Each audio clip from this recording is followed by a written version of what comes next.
طبعا سەرەتا باسیەوە بکەین بەڕاستی کامەیان تعبیر لە ڕای میلەتی کوردی مسلمانە کرد. من باوەڕم وایە ئەو 25 پەرلەمانتارەی کە یاداشتی ناڕەزایەتیان دایە کۆنسوڵی فەرەنسا و بۆ بەرگریکردن لە پیرۆزیە ئاینیەکان و بۆ بەرگریکردن لە پێغەمبەری خوا صلی الله عليه وسلم و بۆ گەیاندنی ناڕەزایەتی لە بەرامبەر ئەو بێڕێزیانەی کە سەرۆکی فەرەنسا بە پێغەمبەری ئیسلام صلی الله عليه وسلم کردوویەتی ئەمە حەقیقەت تعبیرە لە ویست و ئیرادەی گەلی کورد لە هەرێمی کوردستان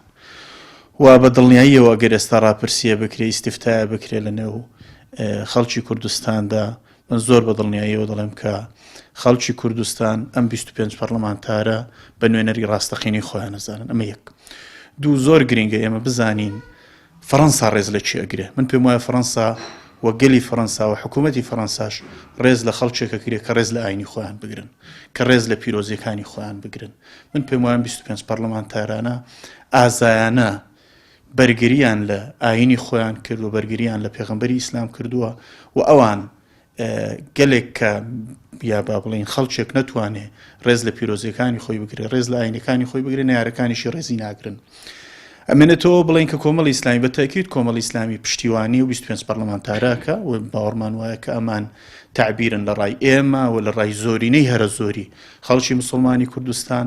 و ئەوان بەڕاستی نوێنەرایەتی ڕاستەقینەی ئەو میلەتەکەن کە میلەتێکی مسلمانە و ئەو میلەتە بەرگری لە پێغەمبەرەکەیەکە سەلامی خوای لەسەر بێ و دیفاعی لێیەکە و خۆشەویستیش بۆ پێغەمبەرە دووپات دەکاتەوە. سەیر ئەوەیە کە بەڕاستی ئەمانە لە هەموو بۆنە و مناسبەکاندا لە هەموو یاد و ئینەکانیاندا شعاری بەرزەکەنەوە کە ئێمەش مسلمانین، ئێمەش لەگەڵ میلەتە مسلمانین، ئێمەش پێغەمبەری خوامان خۆشەوێ. لەکوێ ئەمە خۆلانی کەم خۆشەویستی بۆ پێغەمبەر صلی الله عليه وسلم،